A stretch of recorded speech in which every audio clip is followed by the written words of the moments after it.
continuació passàvem al punt 24 de l'ordre del dia, que és la interpel·lació al Govern sobre el tancament de la Nissan. Per exposar-la té la paraula la diputada Elsa Artadi del grup parlamentari de Junts per Catalunya.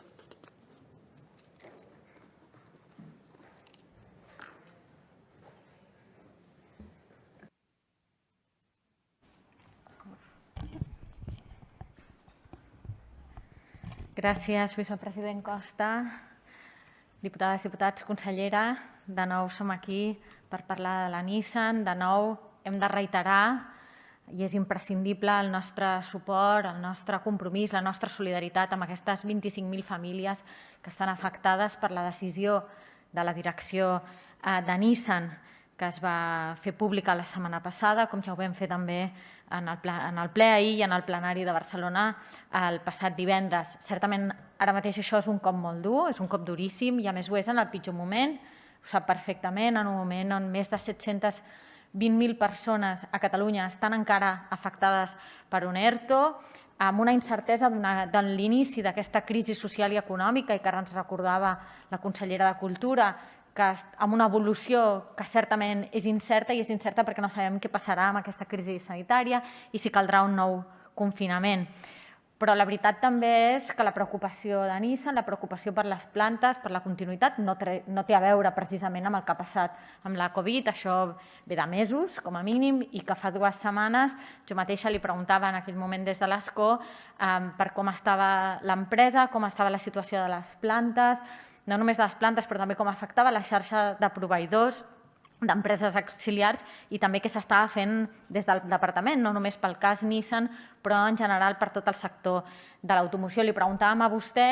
en el sentit que coneixem i reconeixem el seu lideratge en la lluita i en el seguiment de l'evolució de la Nissan. També li reconeixem que avui dia encara hi segueix lluitant per fer possible que aquesta decisió que es va comunicar sigui reversible, que no es quedi on està i que pugui tenir un futur. Però la veritat és que una setmana després que en parlàvem aquí a l'hemicicle es confirmava en principi la filtració que ja s'havia fet a la premsa japonesa i es complien el que són els pitjors presagis de que la direcció decidia el cessament de la seva activitat a Barcelona, a Catalunya, i per tant el tancament de les seves plantes entre ara i a finals del 2020. És per això que avui li hem volgut fer aquesta interpel·lació, li hem volgut fer per tenir aquesta nova oportunitat de que ens parli d'on està la situació de la Nissan, però també què s'està fent des del departament, què s'està fent des del govern de la Generalitat pel sector de l'automoció i per la indústria en el nostre país. Ahir vam tenir un debat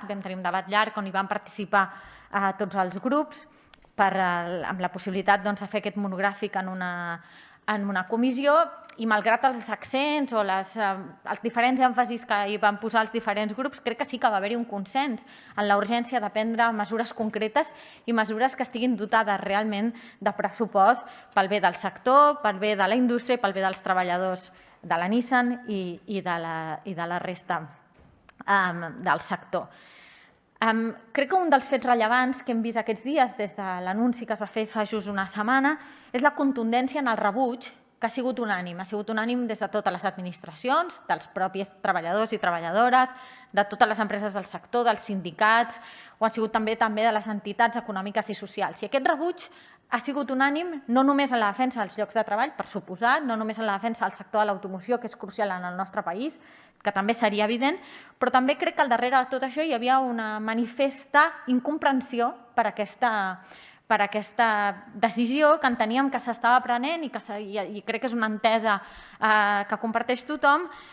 que no hi havia una justificació racional al darrere en el tancament d'aquestes plantes. Tenim 40 anys de Nissan a Catalunya, tenim 40 anys de cooperació entre l'empresa, l'ecosistema, les institucions, 40 anys en què quan s'ha demanat col·laboració per part de la Generalitat hi ha estat, i que sempre ha lligat també els ajuts en col·laboració de projectes de futur. I precisament en aquesta darrera etapa sabem que des del seu departament i que juntament amb el Ministeri d'Indústria es va presentar a l'empresa un pla de viabilitat que en garantís el seu futur, que no acabéssim en la decisió que sembla que estan prenent. I de fet, vostè mateixa fa 2 setmanes ens deia: demano a Nissan una resposta clara i honesta a aquest pla presentat. Se n'ha parlat molt d'aquest pla, però sí que avui una de les coses que li volíem preguntar és que ens aclareixi amb més detall en què consistia precisament o en què consisteix, perquè entenem que ha de seguir viva aquesta oferta. Nosaltres compartim aquest convenciment que les plantes a Catalunya són viables i per això compartim també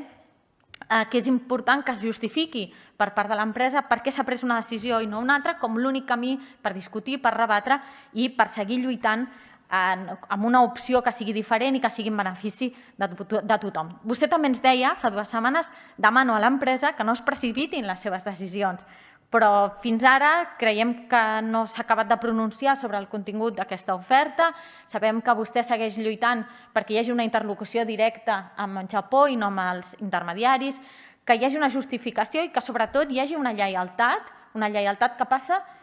no per fer el que nosaltres demanem, sinó per fer que hi hagi un treball conjunt i que la solució i que les opcions no passin únicament pel tancament, sinó, com s'ha fet fins ara, per una continuïtat de futur. Alhora, sabem que, tot i que el suport de les institucions en formes d'ajuts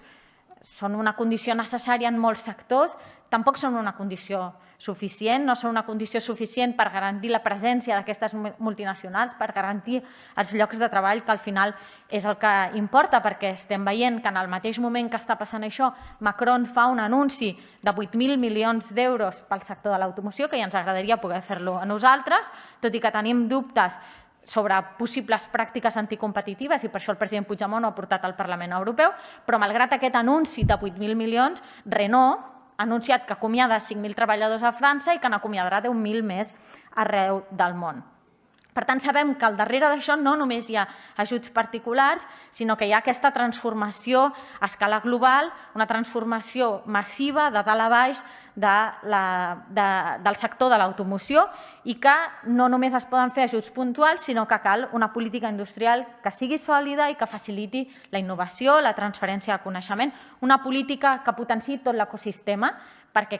no val només ajudar a una empresa, perquè aquestes empreses no treballen soles, no treballen de manera aïllada, sinó que necessiten, doncs, per la seva productivitat, accés a infraestructures, necessiten col·laboració amb els centres tecnològics, les universitats, l'FP, sobretot l'FP dual, necessiten la presència de startups, d'emprenedors, precisament que facin possible aquests canvis de comportament que hi ha al darrere de la transformació del sector, canvis en la seguretat, en la sostenibilitat i també en el concepte mateix de la mobilitat, que el pensem com un servei i ja no tant com una propietat. Per tant, la decisió de Nissan, que insistim, esperem que sigui revertible, no deixa de ser un avís, per tot el que pot venir, un avís per a aquesta reestructuració massiva que necessita el sector. Un repte que és enorme, que no l'entomem només nosaltres, però que també hem de veure si això ho podem transformar, i aquest crec que hauria de ser l'objectiu del Govern de la Generalitat, en una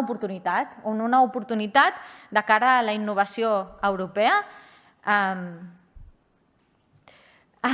tant, per exemple, en elements molt centrals com poden ser les bateries, no només la bateria per poder que hi hagi la mobilitat del vehicle, però sinó també com a element d'emmagatzematge, element de transformació de tot el que és el sistema elèctric, que és molt millorable, la xarxa elèctrica, les aplicacions de software per la connectivitat, com també per l'autoconducció, i fer de Catalunya que esdevingui un veritable laboratori d'idees per una mobilitat sostenible, per una mobilitat segura. Nosaltres entenem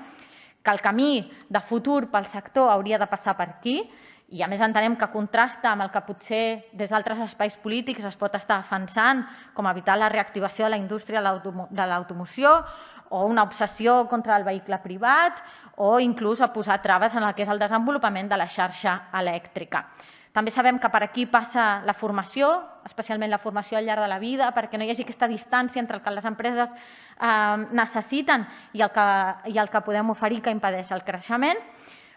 Però, bàsicament, entenem que hauria d'anar per aquí. Vostè ens va anunciar el mes de febrer que després d'un llarg procés i profund procés d'estudi es presentaria el Pla de suport a la indústria de la mobilitat i l'automoció. Per tant, també ens agradaria saber si aquest Pla Auto, avui, després de tot el que ha passat, després de la pandèmia, però sobretot després dels anuncis de la Nissan i en menor mesura, però també l'anunci de la SEAT, si aquest Pla Auto segueix vigent. I amb els pocs segons que em queden, tornar a emfatitzar, ahir se'n va parlar molt, però crec que és un tema recurrent també en aquesta cambra, doncs, la importància de la indústria, i també és un tema recurrent en les preocupacions i ocupacions del seu departament, doncs, la importància de la indústria per generar llocs de treball de qualitat, per activar els sectors del seu entorn, per assolir un desenvolupament sostenible i integrador, però també sabem, i ho sabem com a mínim des de la crisi del 2008, també per la resiliència del teixit productiu. Vam veure en aquell moment com els països més industrialitzats sortien més forts, sortien més ràpid de la crisi i sospitem que ara tornarà a passar el mateix. Sabem que estem una mica per sobre dels objectius que marca la Unió Europea, que mica en mica en els darrers anys s'han millorat, però també sabem que estem lluny d'on havíem estat i estem lluny d'on hi volem ser. És per això que també li volíem fer una tercera pregunta o reflexió, que és per saber sobre els plans del govern que hi ha en la reindustrialització que permeti que tinguem aquest futur, també pels treballadors de la Nissan, i com s'està gestionant aquesta transformació i adaptació de la indústria a Catalunya. Gràcies.